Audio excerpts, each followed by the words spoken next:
All right, ladies and gentlemen, welcome to No Final Bell.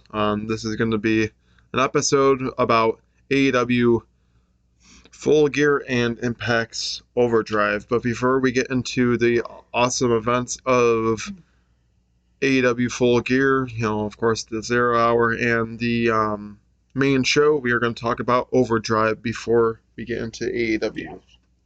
So much like with AEW, uh, Full Gear having like essentially a pre-show, there was a pre-show countdown for Impact Overdrive, and on the countdown we started with a six-way X Division match, and I unfortunately don't really remember um, the participants. All I know is that Rich Swann won. What does that mean? I don't know, and I don't think it really means much of anything. Besides, you know, I think with that we'd kind of be like looking too much into it. But needless to say, Rich Swann won that six-way X Division match. Um, I do if I remember correctly, the participants were Rich Swann, Yuya Uemura, um,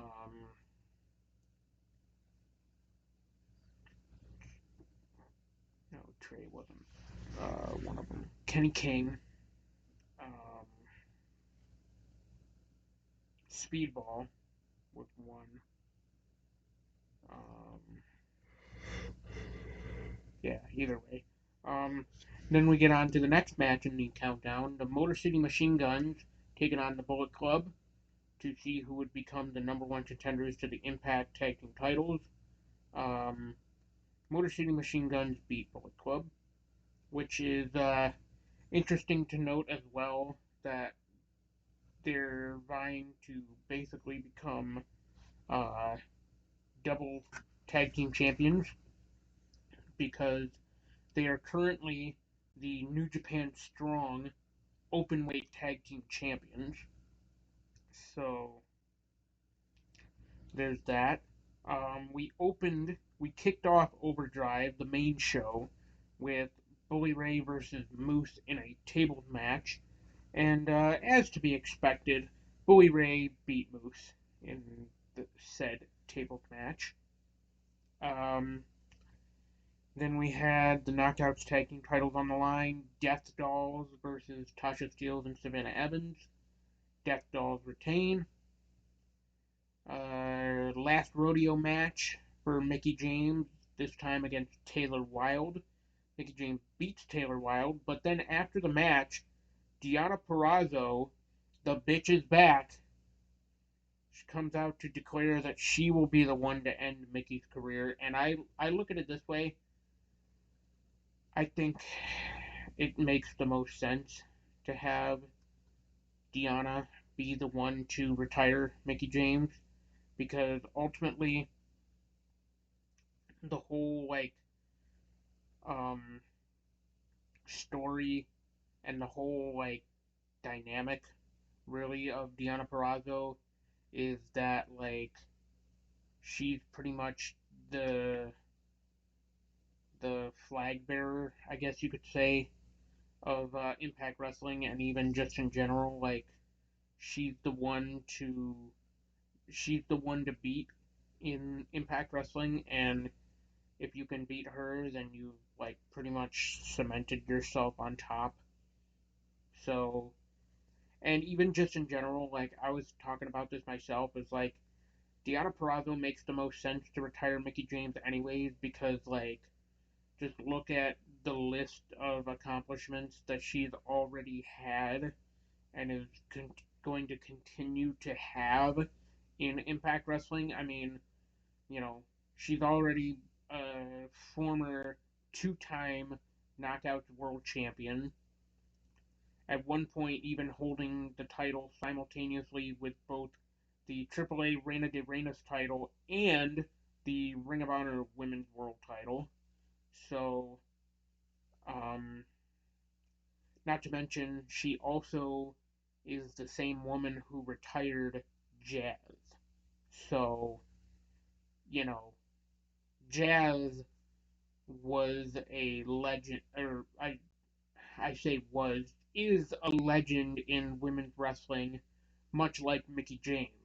So, with that being said, if Deonna Purrazzo was able to retire Jazz, why couldn't she do the same for Mickie James? And especially considering like Deonna Purrazzo is this young upstart. Like I say, young upstart, but like you know, she's still very young. She pretty much has her entire career in wrestling ahead of her. But the fact that she's already retired one legend in women's wrestling in Jazz, and she could potentially do it with Mickie James. That'll cement her legacy. So then we get on to the Impact Tag Team titles for the men's. We had Heath and Rhino, the champions, facing the major players, and Heath and Rhino beat the major players to retain. Um, so the main thing for Overdrive was that we were guaranteed a new X Division champion. That was a guarantee. But it was the matter of who would be walking out as the X Division champion, as the new X Division champion. So that was the big question. And it looks like we have a new two-time X Division champion in Trey Miguel. So Trey Miguel was able to beat Black Taurus to become the new X Division champion. Now leads me to beg the question of, say Trey Miguel holds the title for longer than his first reign, and even just in general, like let's say that Trey Miguel actually has a pretty like lengthy reign, one that's like enough to potential like could we possibly see Trey Miguel once that time comes? Could Trey Miguel exercise option C? I mean, he could probably. I mean, It would be nice to see Trey Miguel challenge for the world title. However, um, and it's nothing against Trey Miguel. I just don't think that it's the right time for Trey Miguel to challenge for the world title. I still think he needs to establish himself more as a singles guy, and even just in general, I think he needs to establish himself more, like just in general, before he can challenge for the world title. Um, right. but then we get on to the second to last match, which, needless to say, was very, very intense, very, very back and forth. Also, it really came down to the wire. Um, and there were a lot of moments where I thought we could crown a new champion. But ultimately, for the Knockouts World title, the rematch, Jordan Grace versus Masha Slamovich, but this time it was a last knockout standing match. So, Jordan Grace versus Masha Slamovich. Will Masha finally claim the Knockouts World title? Unfortunately, not this time. And I look at it as like you've already lost twice to Jordan Grace. The first time was in a standard singles match. This time it was a last knockout standing. I look at it this way. I'm kind of looking at it. Has Impact like kind of killed excuse me, has Impact kind of killed Masha Slamovich's like momentum ever Probably. since? I mean, because you look at it this way, it's like you figured that Masha Slamovich might have been losing at Bound for Glory, which she ultimately did. We kind of figured that that was going to happen, but there was still that possibility that you know Masha's undefeated this entire year, and it's like it would be the perfect storybook ending to Jordan Grace's reign as Knockout World Champion to have Masha win at Bound for Glory, cement her undefeated streak, and just rule the Knockouts division as, the champion. But ultimately, they ended up having Jordan Grace retain. But, you know, I also look at it this way is not entirely because the story that they've been building with Masha is the fact that it takes Jordan Grace like Jordan Grace pretty much gives Masha everything that Jordan Grace can handle just to even beat her. She has to go through to desperate lengths and she has to take drastic measures just to even beat Masha.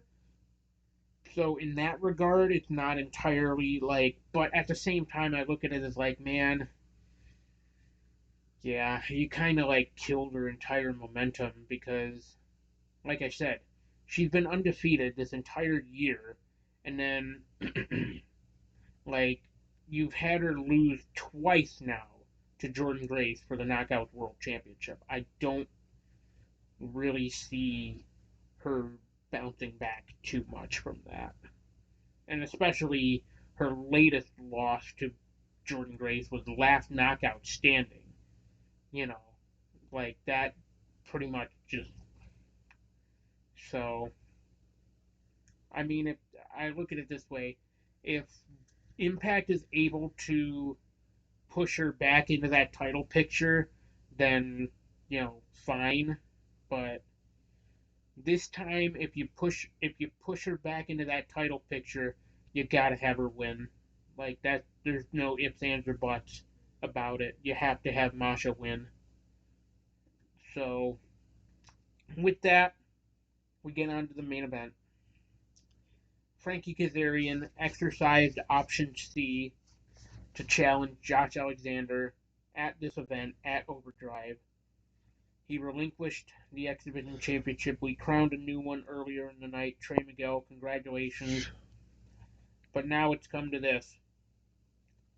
Frankie Kazarian, in quite possibly the biggest match of his entire career, against Josh Alexander, challenging for the Impact World Championship. Entirely, it's not something that's new to Frankie. He has challenged for the World Championship before, but this was a different story. He was fighting essentially for his life to get to this point. Over 20 years in the business to finally become a world champion.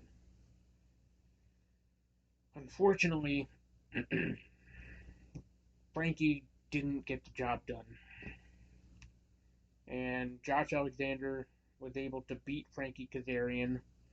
And you could tell after the match how frustrated Frankie was. He had it in his grasp. He had it. He let it slip through his fingers. And he was incredibly frustrated. But then after the match, Bully Ray comes down to challenge Josh Alexander at Hard to Kill. He told Josh Alexander, he said to his he said that he would tell him to his face when he would cash in when he would call his shot. He kept true to his word, but never ever trust Bully Ray.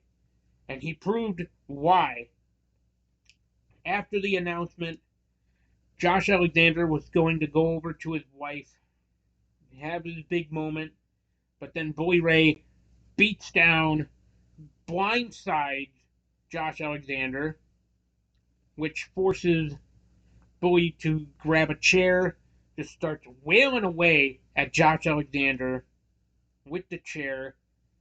Josh Alexander's wife looking on from the from ringside. She's like, "Bully, stop! Just stop! Like, what are you doing?" Which then actually prompted Bully Ray to go over to his wife, Josh Alexander's wife, grab her by the hair, take her over the guardrail. He was about to pile drive her on the concrete unless Josh Alexander was like, he told Josh Alexander, he's like, "Don't move or I'm going to pile drive your wife right here on the concrete."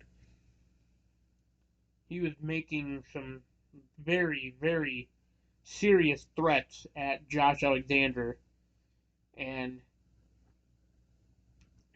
he zip tied Josh Alexander's hand to the bottom rope. And like I said, yes, put his hands on Alexander's wife, threatening to pile drive her on the concrete. At the end of the show, Bully Ray stands tall with his hands on the Impact World title.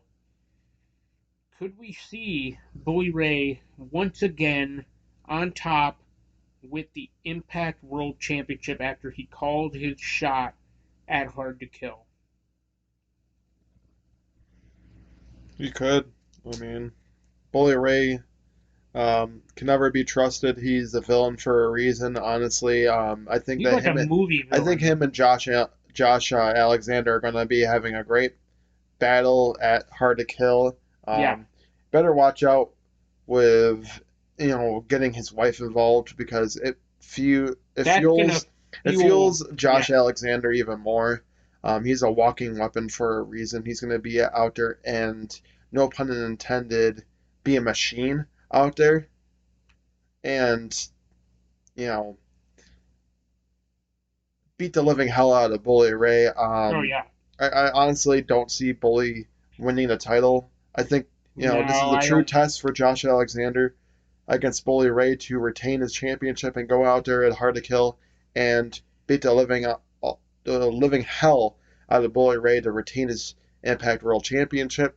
Um, you're gonna bring that kind of warrior out of Josh Alexander. I think Oh, that you absolutely. need to be understanding, Bully Ray, that you don't mess with a man's wife, and you're gonna pay the consequences here.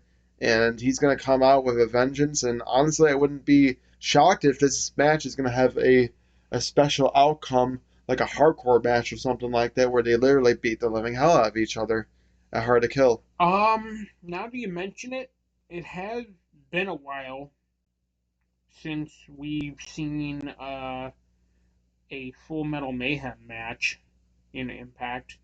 So who's to say at Hard to Kill, Josh Alexander and Bully Ray compete in a Full Metal Mayhem at Hard to Kill? Could happen. I mean, either way, Josh Alexander is out for revenge, especially for what Bully Ray did to Josh Alexander's wife. So, All right, we got on to the AEW Full Gear events, starting with a 0 hour before the main card. Well, 0 hour started off with Best Friends yeah, so and the there was Factory. there was there was the big question for for that match was who is going to be the fifth person, the fifth partner, because they were teasing a very evil, very mysterious partner. I mean, like, it wasn't like too uh obvious, but at the same time, it was like, it's way too obvious. It was Danhausen, but not just not not just any Danhausen, not the A very Danhausen that we're evil used to. Danhausen. A Yeah, very pro very wrestling evil. esque Yes. Danhausen, where we get to, see which the wrestling AEW, side yeah, of Danhausen. AEW is in for a treat because up until now they have never seen very evil Danhausen. They have only ever seen very nice Danhausen. There's a reason they call him very nice, very evil. Yeah, so we'll definitely see how Danhausen can be used. I think Tony Khan purposely made this move because like he probably got tired of the whole comedic side of Danhausen very fast. And honestly, I'm all Well, for I it. If you mean, really want him to be in a pro wrestling company, you got to see the wrestling side out well, of see, that's the Danhausen. thing too. Is like he's not just, you know, I I feel like mean, look at Orange Cassidy.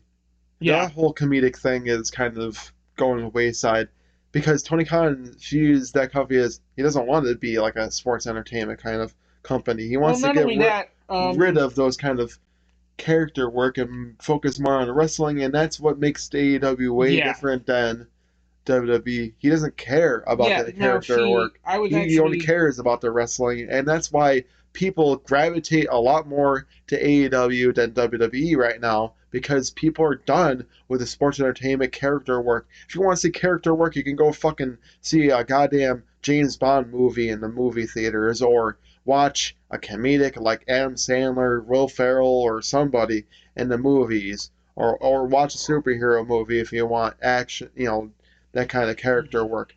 This is freaking. This is professional wrestling. We don't want to go and watch a character doing this, a character doing that, being funny and pulling the man's pants down or something like that. No, we want to see great wrestling. We want to see great moves. People, we want the fans to be saying "Holy shit" or "This is awesome" or "Fight forever." Um, I hate when WWE fans say it because you're kind of forcing it. Like nobody wants to see this match go on forever. It's dull. It's same old bullshit all well, every day type of crap. not to mention, But to get back anytime. on track with this match, Best Friends Well, Factory go on. They have a great banger of a match for before we go on any further to go on further about, not to mention, I hate to say it, but anytime WWE fans chant "This is awesome," they will chant that for anything. yeah I'm sorry, but like oh somebody throws a punch. This is awesome. This is awesome. And yeah or better yet, Roman Reigns hit the Superman punch. This is all So, right. So I mean but this yeah, this was a so pretty all right match. I mean I guess it made sense. You really did think that the factory could have gotten the win here. You could have thought the best friends were going to get the win here. Well, it was with the help of Danhausen that oh got yeah, the best he brought friends. his teeth jar. By the way, Yes, he he brought brought out the his teeth jar. jar of teeth and made it go down Nick Comoroto's throat and punches him and uh, No, super kicked him. super kicked him and it goes and spits out. But am I safe to say that is the fakest teeth I've ever seen? I hate to say it. No, I'm pretty sure they're real. I mean, they look, but then again, I don't know. I haven't really seen enough like Right. horror flicks But or whatever with teeth involved to ultimately, in the know. end, the best friends beat the factory. That's what's important. That's The what's best friends beat the factory. we get on to the second match of the 0 hour, and we get Ricky Starks and Brian Cage in the Yeah, semifinals. semifinal. Whoever wins will face off against Ethan Page on Dynamite. Yeah, which was a little weird to me how they had Ricky Starks and Brian Cage, like how they had the semifinal match take place at Full Gear, and just better yet, it's interesting that they had it on the 0 hour. Like you thought that they were gonna have the finals part of like the actual card, Well, if it, but like I said before before coming onto this show, with everything that happened with the postponement of that initial match because Ricky was yeah, apparently you kind of hurt. had to like call an audible there and like kind of postpone the whole tournament in general and postpone Right. and not to mention it keeps Ricky healthy. Exactly. So I mean, it was an alright match with Ricky Starks and Brian Cage. I mean, Brian Cage ultimately would have been my choice to have um, probably gone on to the finals instead of Ricky Starks, but um, ultimately Ricky Starks does beat Brian Cage, and I will face Ethan Page on later tonight's Dynamite in the World Title Eliminator Finals. I can see it being Ethan Page that beats Ricky Starks. Like I said at multiple different times, Ethan Page, you got, the firm and MJF. It writes itself by everything that's going on with, with the firm and MJF firing the firm and then Ethan Page and Stokely Hathaway, you know, being, you know, being, I guess the enemy towards MJF and interrupting his matches, interrupting his promos and stuff like that. I can see that like leading into, Winter is Coming. Ultimately, I do not see Ethan Page beating MJF. I do think that's going to be a really good match in Winter is Coming in Garland, Texas. I think these two, Ethan Page deserves every opportunity coming his way. Ultimately, I do think that he will be a future champion in AEW. I think that's the way that they're kind of heading towards. Um, but what better way to have him, earn it against Ricky Starks and, ultimately face off against MJF. But then again, I mean, who knows? We could be swerved and it ends up being Ricky Starks facing off against MJF. But um, ultimately, I think this is going to be a great match, a great eliminator match heading on Dynamite. We'll talk about more matches that are going to be happening on Dynamite as well. But this one, the final match on the 0 hour, June Yes, Jun Akiyama. Akiyama and Eddie Kingston. Man, Eddie Kingston was very emotional heading into this match. Of course, he was very super emotional after the match itself. But these two men brought it. Eddie Kingston with the chops, Akiyama with the headbutts. These two men went at each other. For somebody that is in his, you know, damn near mid 50s, can still wrestle and still bring it. Yeah. Akiyama. And Eddie Kingston is also a great talent too. But, you have him have all these great wins as of late. How come you can't just utilize Eddie Kingston more and more in the fact that, Eddie Kingston is a bigger star than the way that they're perceiving him. Yes, you have Ortiz. If you're going to have him pair up with Ortiz, at least do something with him with the tag team division itself, because Ortiz hasn't been doing absolutely nothing other than just being Eddie Kingston's bitch, basically. Yeah. Eddie Kingston, the best you can do is have him on the 0 hour. Come on now. And you barely even utilize him on AEW television. And then you just give him like random matches here and there just to say, oh, well, we put Eddie Kingston on the show. Cool, but Well, not to mention, what I are you think. doing for Eddie Kingston as the man heading in AEW? He's Yeah. got wins against Chris Jericho. He's got wins against Akiyama. Those are credible wins. You could at least, give him a shot at the title or something like that. Yeah, exactly. Well, that's the thing too. Is like, um, you know, I feel like the reason why he's not like, this is just a theory. I feel like the reason why you don't see him on like AEW programming a lot is because, or even like TV for that matter, for AEW Dynamite is like, you know, this, like I said, this is just a theory. Is because he's too much of a public relations like disaster. And if that's the case, then like, why do you have him in the company? Right. You know what I mean? Like, you're the one that hired him after he challenged Cody Rhodes back in 2020 during the TNT title open challenge. You know, like, Right. if he's too much of a public relations disaster, then why did you hire him? I know. That's true. Like I said, it's just a theory. Just a theory. So, All right. So we got into the first match of the main show is Jungle Boy against Luchasaurus in a in a steel steel cage cage. match. What a great match. That was a very great Great match. match. ultimately, Jungle Boy and Luchasaurus, I mean, they brought it. There was weapons, there's a table involved. Jungle Boy bled, which I thought was kind of weird because I don't Yeah, recall, that Crimson unless, Mask, you man. guys in the comments want to write down and recall, you know, what was the what was the moment that would have like led to him bleeding himself. I mean, bleeding. Um, in that match because I don't remember like the spot that led into like possibly him. I mean, I would think that it would be when he got thrown into the cage I think so. and then the camera panned out and then he, panned back in and then he was just bleeding, which was Mhm. interesting. But ultimately, um, Luchasaurus seemed like he was dominating him most of the match, and then of course there was the high spot when Luchasaurus was on the table and Jungle Boy went all the way up to the top of the steel cage, jumped with the elbow, barely got any kind of contact on Luchasaurus in that match on a table. It wasn't really the greatest elbow drop in the world, but ultimately I give this match a lot of praise. It was a really good match to start off.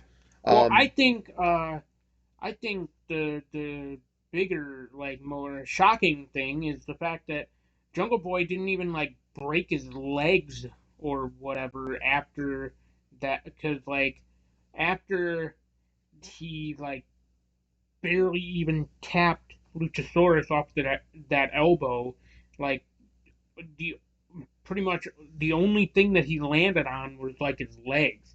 That's a 15-foot fall from the top of the cage, roughly like 15 foot, like I think it's 20 just foot. the way that he positioned himself. I think he just positioned himself pretty well, so then that didn't happen. It's debatable, but yeah, you know, either way, great spot and a great finish to the match. Yeah, and then Jungle Boy does beat Luchasaurus. Ultimately, it makes you wonder if what's next for Jungle Boy because it almost seems like they're just running out of ideas with him as a singles competitor. Um, I'm hoping that it could lead to him challenging for titles, build him up, give him you know enhancement talent or something. Build, Jungle Boy up as a singles competitor and then have him face up against great guys. I mean, he's a great talent in the ring. He's somebody that could be a future world champion, I think, but or a future champion in that matter. I mean, there's the All Atlantic Championship he could face off for. I mean, he could face off against Samoa Joe for the TNT Championship. There's so many things that you can do with Jungle Boy as a singles competitor. That's why I'm grateful that there are two other singles titles as well as the world title because it gives more variety to those guys. Like having two, like kind of like I guess mid card esque titles on the men's side, kind Spoiler of. alert for the TNT title, by the way. I know. I mean, but ultimately, I think there's like some opportunities that Jungle Boy can be given, after a win against Luchasaurus like this. Yeah, Ultimately, I would love to absolutely. see Jungle Boy actually face off and end the feud with going up against Christian Cage eventually too. I think that's where they're headed once Christian Cage becomes healthy enough. I Right? think that's So the plan. I would be all for that. I mean, because have them because I didn't like that like 15-second like match between Christian Cage and Luchasaurus. Like Christian You Cage mean Christian Cage and Jungle Boy and Jungle Boy, from yeah. All Out? Yeah. Yeah, because you literally had to have the help from Luchasaurus just to even beat Well, Jungle Boy in that match. I you get know, it, you were hurt and stuff like that, but well, ultimately it didn't even make sense anyways because like a few weeks prior, Luchasaurus I guess like rejoined with Jungle Boy to but you know it was a weird little like blip in the story because that entire period of He was time. still wearing the black. He wasn't even wearing the Yeah. green. Yeah. So, like, I think it was just a manipulation tactic from Luchasaurus, like manipulating Jungle Boy into thinking that, like, oh yeah, we're friends again. We're back to yeah, no, but I don't know. Either way, So the next match on the main show, it's Death Triangle and the Elite. the grand return of the Elite, and like, man, Yeah, and they they had a got new a. song. Oh yeah, they. But no, like when they revealed that match on what was it, Dynamite? Yes, Dynamite.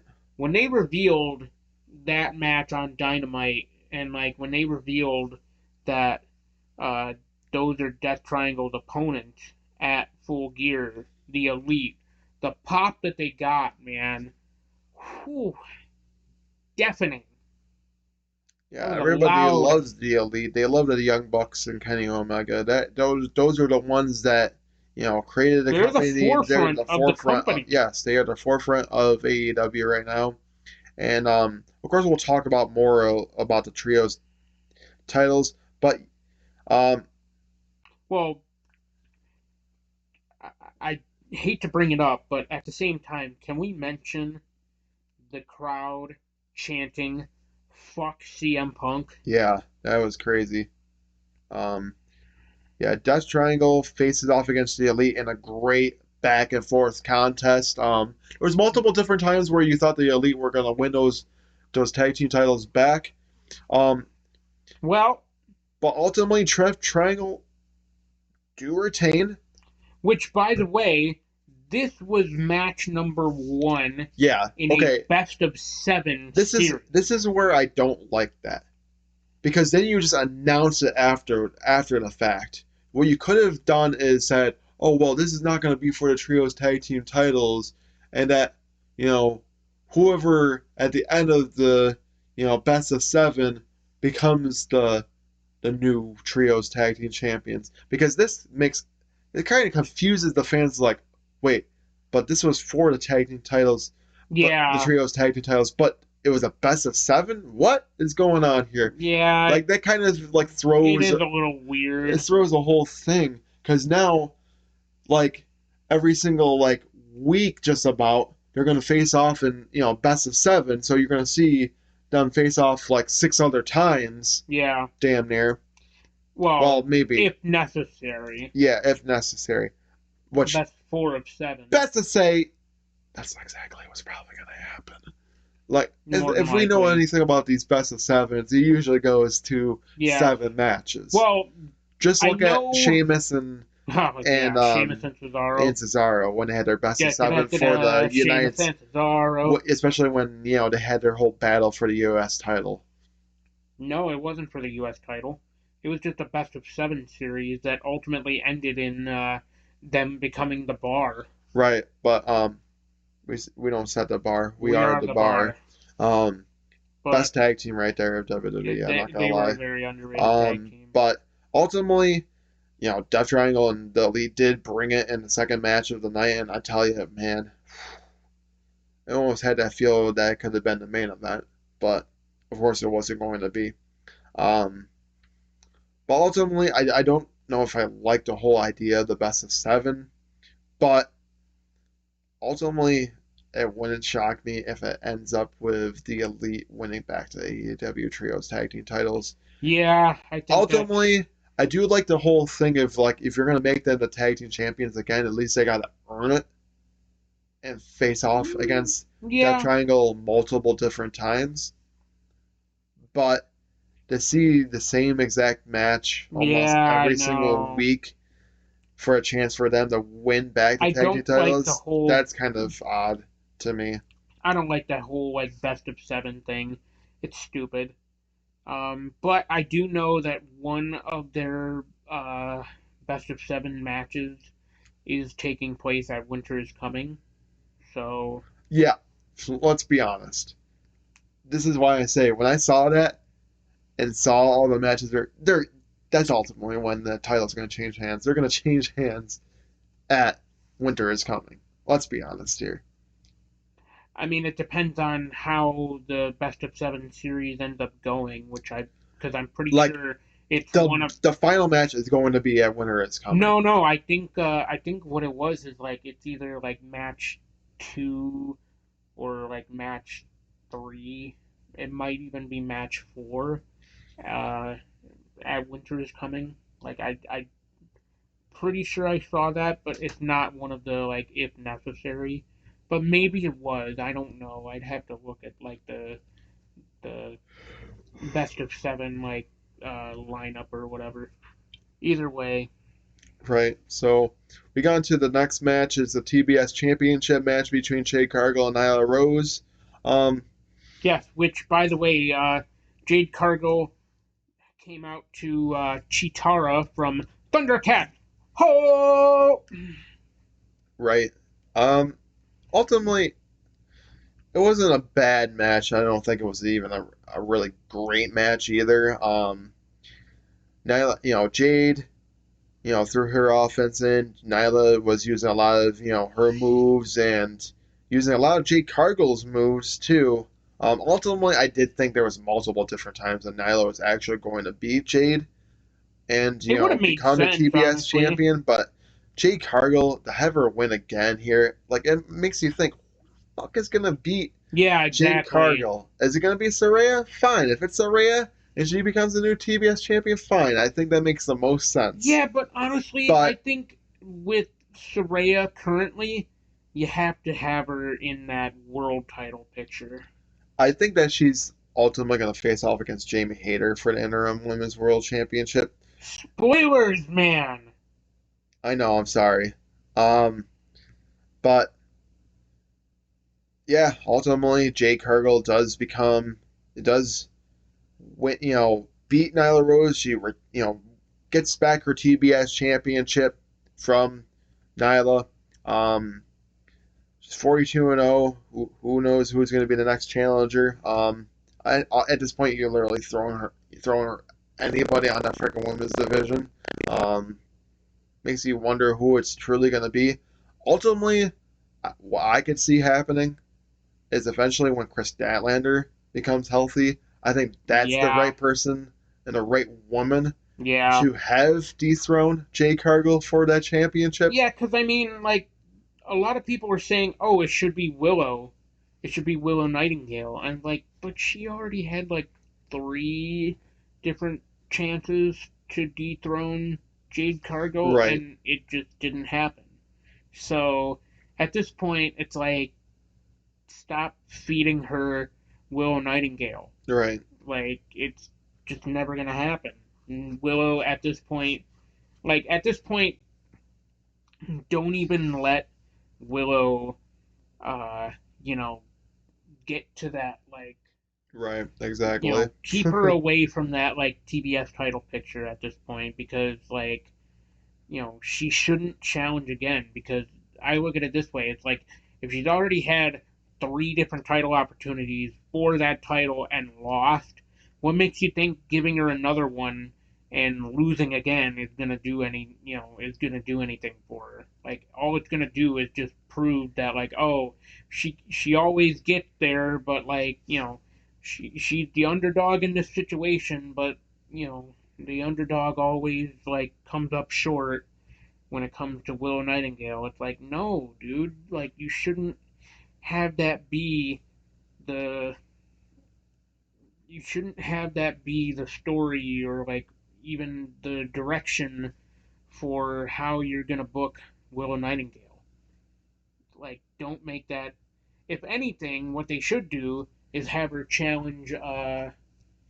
And even speaking of her, where the hell has she been like on AEW TV?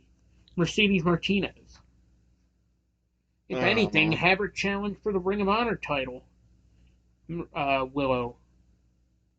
I mean, I know she's technically already like had that opportunity, but like it'd be a way to give Willow a title without like essentially uh, losing all of her like credibility and momentum. Right. Um. So we get on to the next match is the ROH World Heavyweight Championship match. This one kind of confused me as to why it was on the AEW like Full Gear card, but at the same time, it's Ultimately, like I kind of like that it is because throughout the whole entire match, yeah, you had Chris and Sammy teaming up against with Claudio and Claudio and Brian. Brian, and then ultimately Claudio and Brian faced off, was beating each other up. We got another catapult, uppercut. I love that move from Claudio. I hate to say it, especially against on Sammy Guevara, but ultimately I don't know what the hell Sammy Guevara has against Bryan Danielson. Like it's almost like they have like legit heat on each other because they beat the living shit out of each other. But there was a few times that Sammy got his receipt from Bryan Danielson in that match, and Yeah. Bryan Danielson, brings the best out of Sammy Guevara, I guess. But Claudio and Brian face off against each other, but ultimately there's some dissension between Chris Jericho and Sammy Guevara, and ultimately, um, you know, yes, with everything that happened, yes, Chris Jericho did retain, but this is why I like with Sammy Guevara and Chris Jericho having dissension because ultimately, it's a couple weeks before Final Battle Yeah. happens.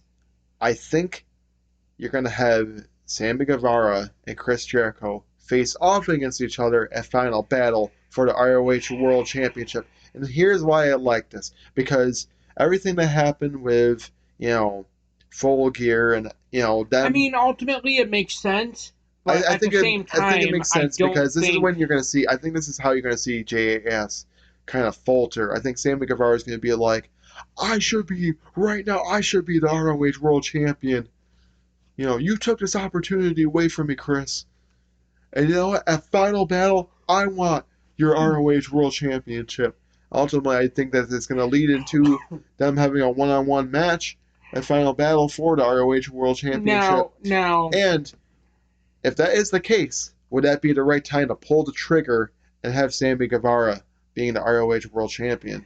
see, I don't know how I feel about that because honestly, like much like with them pulling the trigger on Jericho at Grand Slam, it's like I don't know how I feel about like Sammy being the Ring of Honor World Champion, and especially like I said that after they did it with Jericho, I was like, I don't know how I feel about Jericho, but I will say that Jericho has made the most out of being the Ring of Honor World Yes, Champion, he has. I and will agree. especially like he's bringing more eyes to that championship. And he's also been able to beat some of the best ROH Oh, champions absolutely. too. Speaking of which, we will get into that. Yes. Well, actually, do we want to say it now? No, we'll get to that moment soon. Okay. Um, but But either way, no, see, because like what I think they should do, and I think what they've been building towards is Bryan Danielson versus Chris Jericho for the Ring of Honor World Title, and at that point, I think that they're actually going to give Bryan Danielson another run with the Ring of Honor World Title. And I look at it this way: as like, dude, especially with what he said earlier, like in an article, that especially considering that he's not going to be a full time wrestler for much longer.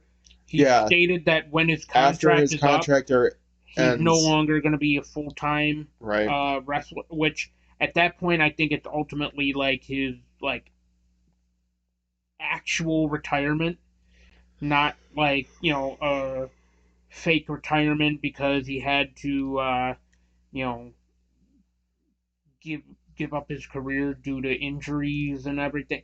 I think this is his actual like he's gonna ride off into the sunset after and be a father and like the whole 9 yards.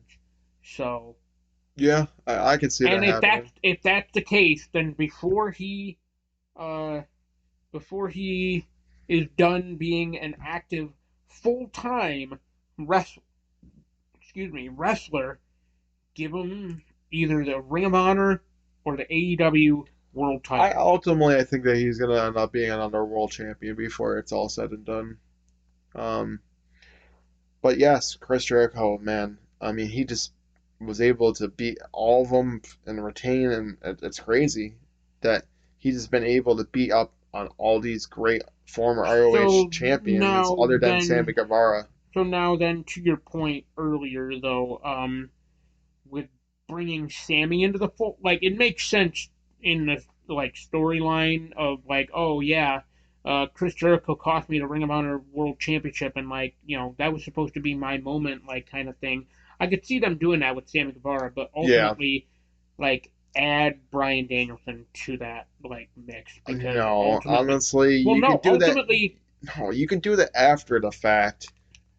Uh, I mean, like sure, but ultimately, like if you're gonna do that, don't have Sammy win.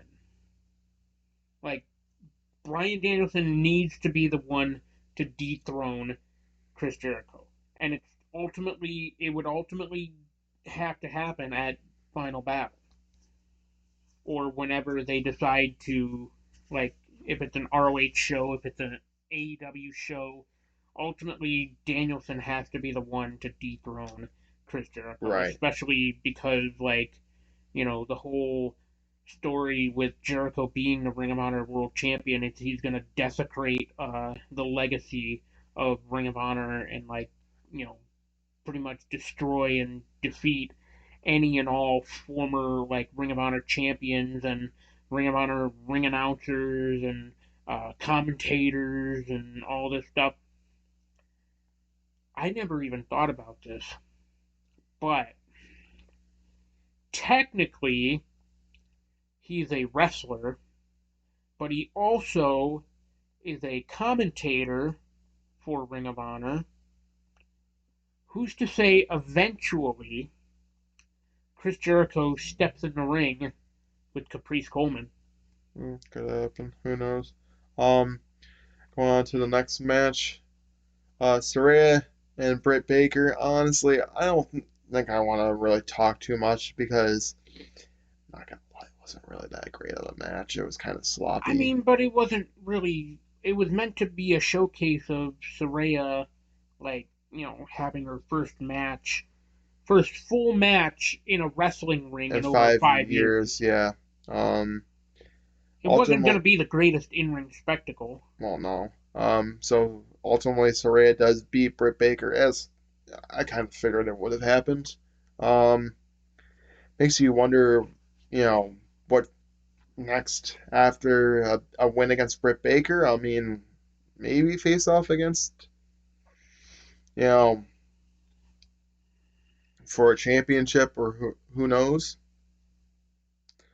Um, so after that, I'm gonna go on to the next match, the big old triple threat TNT Championship match. Samoa Joe, Wardlow, and Powerhouse Hobbs face off against each other. And tell you what, man, what a great So match. shitty. But Um, I mean, really, maybe not like a great match, but what a decent match between these three. I called it. I figured it was going to happen at Full Gear face off for the TNT Championship. Ultimately, I think it would have been better to have it maybe like winner, whoever wins, winner takes all, for both titles. But hey, makes sense for a TNT Championship. I mean, either way you look at it, Samoa Um, Joe's probably going to be defending it's kind of weird the because, TV title at Ring of Honor at Final Battle. right, of But course he will. yeah, I mean, come on now. Um, if not, then what are you Warlow doing? was kind of dominating quite a bit in this match. I mean, he had the Powerbomb Symphony going on, I think, with Powerhouse Hobbs, if I remember Yes. correctly. Yep. And then Samoa Joe didn't really have a whole lot of He just kind of came in out super of nowhere and was like, "Fuck offense. y'all." He kind of came out of nowhere and He came out of tapped nowhere and said, "Fuck y'all, I'm taking this title." and he tapped out Wardlow, Yes. ultimately beating both of them to become the TNT champion. That's why I say I mean, it's not like really like the super greatest match in the world, but ultimately I'm grateful that Samoa Joe uh, dethroned Wardlow to capture the TNT championship because Samoa Joe can bring a better prestige to that TNT championship, and ultimately I think that we should see the open challenges coming back. Come on. Or even Tony just in Khan, general, like, actually book that title to be an important title. Like, right? you know, You did the right thing and had Wardlow lose, but ultimately, is a payoff for Wardlow to eventually face off against MGF for the World Championship? That I think is going to be a yes. I think that Wardlow will face off against MJF for the World Championship eventually. I mean, what better way do you have Wardlow, you know, improve and become the face and eventually face off against his former, you know, I feel like it would partner? be the best, like, in a sense, storybook ending to MJF and Wardlow, because, like, you know, ultimately the big payoff to their original feud was, MJF was gonna lose to Wardlow so that Wardlow could get out of his contract with MJF, which ultimately led to him signing like an official AEW contract. Mm-hmm. But which let's be honest, it was just a contract extension. But also, the like if they're to reignite this feud, now the perfect storybook ending would be MJF losing to Wardlow and Wardlow finally getting his big break and winning the big one, becoming AEW World Champion. Right. True. Who knows? Um, but congratulations to Samoa Joe being a double champion and also, uh, you know, being the fourth Samoan being a double champion right now, currently Yeah, in professional wrestling, and also the second Joe yes. um, being a dual The second champion, Samoan named Joe to be right? a dual champion. So congratulations to that. So got some updates for AEW Dynamite later tonight. Tomohiro Ishii to face Yes. off against Chris Jericho for the ROH World Championship. Yes, as he Thoughts? is a former Ring of Honor champion. He actually at one point has held the Ring of Honor television title.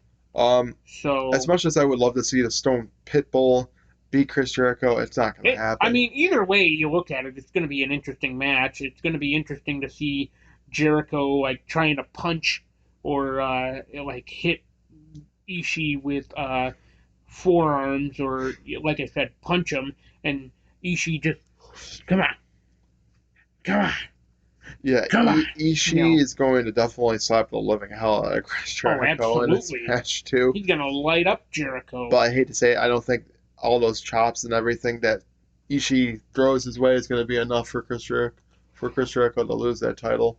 Mm. So, but uh, another Well, championship match. Oh, well, sorry, go on. actually, yeah. Before we go on, it leads me to beg the question: um, if or even when are we going to get Minoru Suzuki versus Chris Jericho for the Ring of Honor World Title? Because, like I said, Chris Jericho's whole thing is he wants to go after former Ring of Honor champions and like basically desecrate the legacy of the brand. Well, Minoru Suzuki, earlier this year at Supercard of Honor, defeated Rhett Titus to become the television champion, winning his first major championship in an American promotion. I believe that was the whole thing. Right, So, who's to say eventually Chris Jericho and Minoru Suzuki could for the Ring happen. of Honor World Title? Could happen. Who knows? I mean, Tony Khan has some insight of what to really have him do with that ROH World Championship. But I think the big thing is technically right now, I believe Minoru Suzuki is freelancing in Japan anyways. So if he was to go back to America, I think it would be the matter of like, since he's technically, like, I'm pretty sure he's no longer under contract with New Japan, so that's what's allowing him to freelance. Like, and basically what that means is like he's able to jump from like promotion to promotion to promotion in Japan. That's why, um, in January he's facing Sheamus at that Pro Wrestling Noah show, which is also going to be um, the Great Muda's retirement. Like, uh, well, it's part of his retirement tour against Shinsuke Nakamura. So, Right. which, yes, at the same show, I believe it's at the same show, Minoru Suzuki is facing Sheamus. So, which that's going to be a freaking barn burner of a match. As Sheamus said, as Sheamus always says, banger after banger after banger. So that match against Minoru Suzuki with Sheamus is going to be an absolute banger. Yeah, so But another yeah, match so that's going to happen on Dynamite is Jake Hager and George Cassidy for the All Atlantic Championship. Hate to say it, Jake, you and your whole, freaking sports entertainment bull crap that you always pull. That. hey man, he's always been a sports entertainer Oh, up I know he until has. he decided to uh, join MMA. And then like it's interesting because like his his first presentation in AEW actually made it seem like he was going to be like, he was legit because like he was this MMA guy coming into a pro wrestling company, actually, showcasing pro wrestling, and now it's like, oh yeah, hey, he's back to being what he always was before, joining Bellator and being an MMA guy. He's back to being Mr. Sports Entertainment. So, you know, but ultimately, Hager ain't taking that title, man. No, he's not. Orange Cassidy is gonna keep the momentum rolling with the AEW All Atlantic Championship. We got into the next match of the card. It's Sting and Darby facing off against Jay Lethal and Jeff Jarrett. Um, Jeff Jarrett actually doesn't look too bad for a damn near 60-year-old man. I mean, he does not look like he's fucking 60 at all. Just the physique He's he like has, 58. like Like, he just yeah, he he the keeps fact that himself he's in able to shape. keep himself in like relatively good shape Hmm. for his age is like, well, you know, let's talk about that too. During the match, uh, when Sting was in the ring with Jeff Jarrett, people were chanting TNA. Yes, I mean Jeff and Darby, or Sting and Darby were beating the living crap out of Jeff in that match there. And then of course the whole thing with Jay Lethal, and then getting freaking like thrown out of the ring onto his freaking like hardest part of the ring itself. Crazy transition there. Sting can still freaking wrestle at his age. It's crazy. That man is like not human at all. I think Jeff Jarrett's not human at all either, because I they have kind of just think Sting is more not human than PCO. because Sting, just Well, especially when you consider that I Sting is mean, older than PCO minus also. WWE is just like a freak of nature. He just moves so well in the ring, and he just a freak of nature, and I Yeah, just don't understand how at like 63 or 64 years of so age, Sting is just freaking Sting like it just is he's ageless. ageless. Yes, he is. He's ageless. He just the way that he moves around in the ring, it's crazy. Like, does that man have a off switch at all? He's gonna I don't be think so. he's gonna be damn near 70 years old, still in a wrestling ring and wrestling like he did back in his freaking Well, WCW days. It's kind of crazy. uh, I don't know about that. But still, He like, let's not have Sting pulling a Ric Flair now.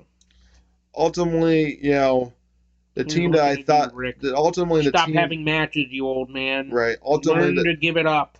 yeah ultimately the team that I thought was gonna win did win here. But then again, there was some insight that I thought maybe it would have been Jay Lethal and Jeff Jarrett winning here, but ultimately it was Sting and Darby. Makes sense to have Jeff Jarrett lose because I don't think he's going to be really a wrestler per se in AEW. But then At least I again, hope not. who knows? Maybe he'll be backstage as well as being a wrestler. Um, Mm. so congratulations to Sting and Darby. You got the win here in, uh, full gear. Jamie Hayter and Tony Storm in the next match on a card. Face as they face off for the interim Women's World Championship. Um, you know, near fall after near fall after near fall in this Yeah. match. I tell you. Um, ultimately, yes, Britt and Rebel did get involved with this match, and wow, I mean, I'm honestly kind of shocked. I mean, I figured that maybe she would have eventually have been, the the women's world champion, but Well, let's just call it that. It is absolutely the women's world title. None of this interim bullshit. yeah, I kind of happen to agree with Sean Spears. I don't know if you Either saw the you're the article. champion or you're not. Jamie Hayter is the fucking champion. Yeah, exactly. There's Um, no interim about it. I kind of hate the whole idea for interim champions, to be honest with They need you. to get rid of it. They really do. They need to get rid of it. Especially This should if be the last time for it. Like I agree. if you're hurt well over a month and can't defend it past a month, you should be stripped. I agree. Then eventually, when you come back, yes, you can earn your spot back and face off for the title that you never lost. I like that idea, but ultimately, Thunder Rosa, we don't know how long she's gonna be out for. She's already been out for like She's been what? out for a while. She's been out since uh like mid to late August, and now it's literally almost the end of November. It's almost So yeah, it's getting closer to December. it's almost 4 months that she's been out. Ultimately, whoever is the interim champion, probably heading into Honestly, I Evolution, look at this, man. is going to face off against Thunder Rosa for a unification match. I look at it this way. Jamie Hayter, real world's champion for the women. Congratulations to Jamie Hayter. She beats Tony Storm to become the AEW Women's Interim World Champion. But ultimately, what I Well, could I honestly look at it this. see here. I was. Are you thinking what I'm thinking? I'm thinking Britt Baker is going to be her challenger. Oh no, that's not what I was thinking. I was thinking Thunder Rosa could possibly come back if Winter is coming. Ah, But that I it would be like cool, but that's honestly, I don't but see it. that's another thing too is we don't even know the extent of Thunder Rosa's like return Exactly. timetable. We don't. We don't know even what kind of injury she had, and even just in general, like we don't know really anything. Right. So you know, she for all we know, she could just end up coming back at Winter is Coming. I She mean, could. I mean, she very well could. Um, but yes, congratulations to Jamie Hayter. She is now the face of the women's division right now, and yes, um, who knows albeit what's up for Tony Storm, honestly. well, Maybe Tony Storm could face off against Jay Cargill for the TBS Championship. Who knows? it's possible. But here's my thing. What AEW should do is recognize Tony Storm as a women's champion. Yeah, I agree. Like, like don't even say like, oh yeah, she was at one point the AEW interim women's world. It's like no, no, no, no, no. Like, yes, technically, she was an AEW interim women's champion, but like even just in general, like acknowledge her as a women's world champion. Right. That's not too much to ask. All right, At so least we I got on don't to think the it is. next match of the card is the Acclaimed and Yes. Swerve in Our Glory. Scissor me! Yeah, and ultimately, I knew it was going to happen. I knew it was going to happen. We saw the downfall of Swerve in Our Glory Yes. as Keith Lee has better morals. as the players got thrown into. I mean, ultimately, Billy Gunn, Daddy Ass, wanted to get involved in that match and beat down on Swerve Strickland for ultimately what he did to his fingers and stuff like that. Yes. But got security took him out of the ring. Um, you know, Swerve got the pliers. He wanted Keith to use them. Keith's like, no, throws him out of the ring. Swerve slaps him. Keith looks at him and then it's like, this, I'm leaving. Your bitch ass, right then and there in the ring. Of course, before then, they do, are, acting like a team. They're facing off against the Acclaim. Acclaim, bring it and beat up. I mean, you could definitely tell that, unfortunately, if you saw Dynamite before this match, Swerve legit actually broke um, Anthony Bowens' arm. Like you could literally, if when you're watching, you could literally hear the like the snap. Like he legit broke his arm or dislocated his shoulder or something like that because he had all the tape all around it. You can definitely tell he was in some discomfort. Not to mention, there was a post on Twitter of him in a sling. So yes. So ultimately, Acclaim wasn't 100%, but I guess it's not. But even at it's not 75%, they were still able to beat. I guess it's not too much for him to be able to still wrestle. So as long as he can still be able to do that, I mean, you're taking an even bigger risk and injuring it even more. Yeah. So ultimately, I hope that Anthony Bowens can get surgery because I would hate to have to see the Acclaim have to drop the tag team titles because of Bowens. I look at it this way. The beauty of a tag team and the beauty of like tag team matches in general is But look at it this way. FTR, what's his name also had that kind of same sort of injury as well. And wrestled with one arm as well. So but that's also different. His could have been not as serious as like probably not. But ultimately, congratulations to the Acclaim in retaining the AEW World Tag Team titles and beating Swerve in Glory. I'm okay with Swerve in Glory being odds end and breaking up that tag team there. I really do think that they're going to feud and face off against each other. I think it's going to lead into Winter is Coming. Them facing off against each other because Winter is Coming is basically like a special event that has that pay-per-view like feel in Garland, Texas. So I can see them facing off against each other.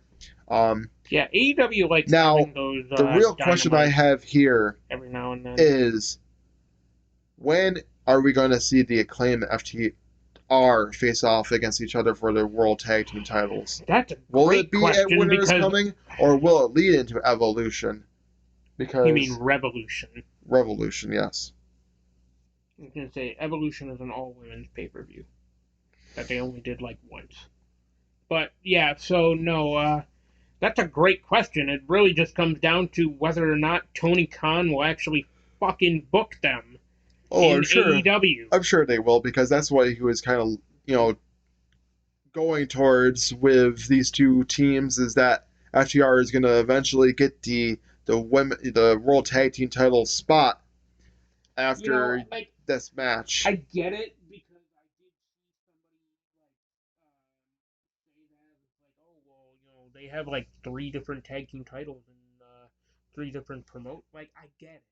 It's kind of hard to book them in like AEW when they're like touring the world, like defending these titles and everything. But like at the same time, it's like when they're in AEW, fucking use them. Right, exactly. I know FTR. I think that they'll get their due. They're going to face off against the Acclaimed for the World Tag Team titles. I will say that I think that they're going to face off against at Final Battle as well. I think that ultimately they're going to face off against the Embassy for the World Tag Team titles. I mean, I think that's what I is feel like that's what they're gearing towards, anyways. But who's to say? Actually, no. I was gonna say who's to say the Briscoes don't get another.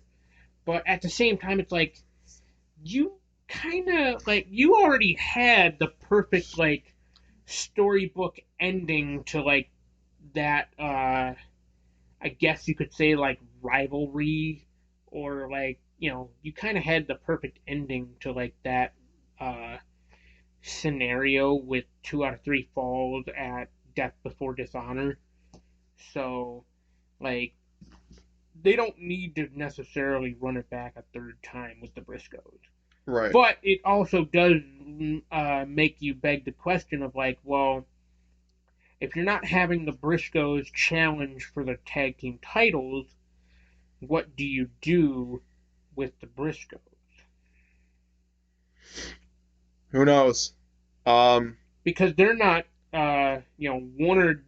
Warner Media Discovery doesn't want them on AEW television, and even just in general, like I don't think that they're really like meant to be on. Like, I mean, I don't really know if it's necessarily a deal of like, oh, but at the same time, it's like they have their commitment to their chicken farm.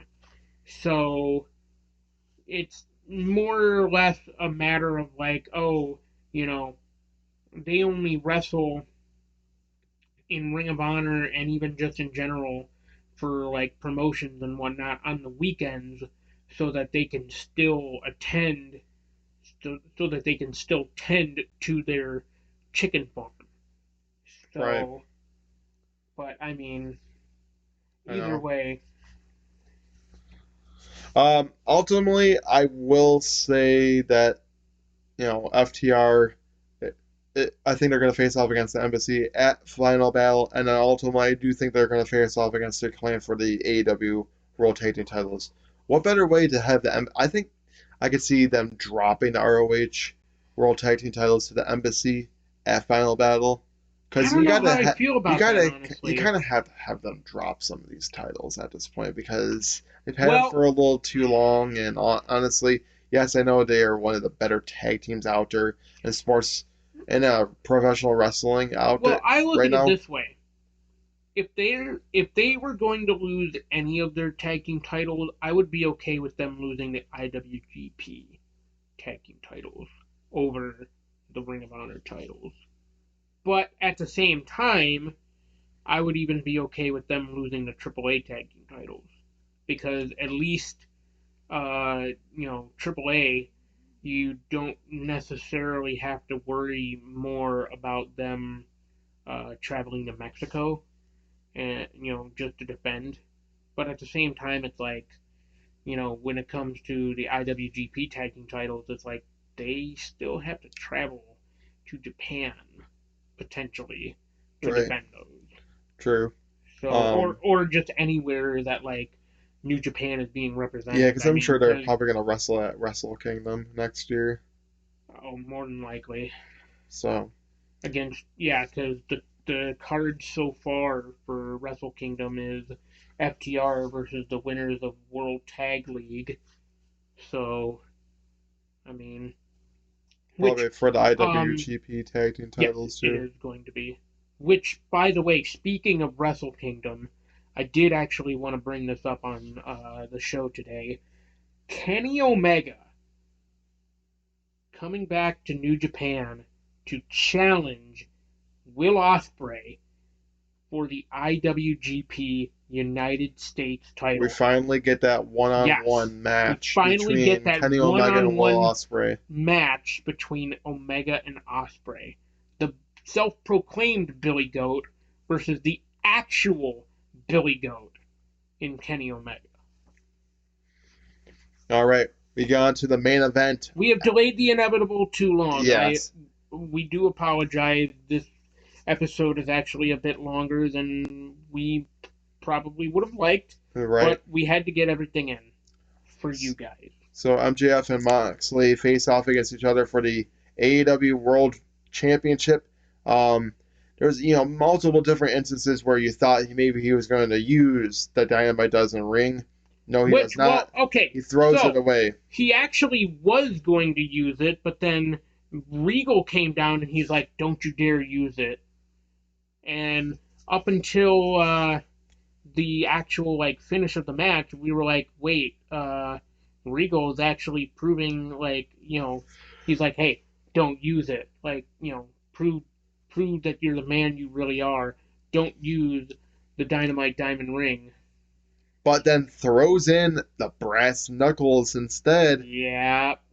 I hate to say it. Regal's a true villain. He Regal always and his has brass been, man. knuckles.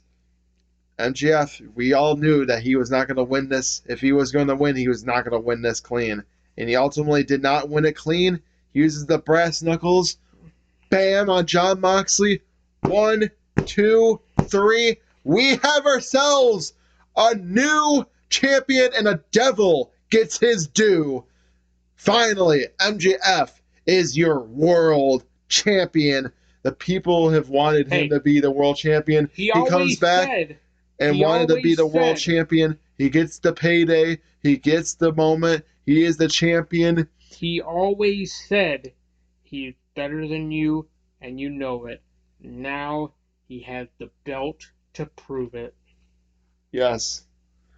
Ultimately, I'm okay with MJF being the top of the brand, the top dog of AEW right now. But ultimately, there's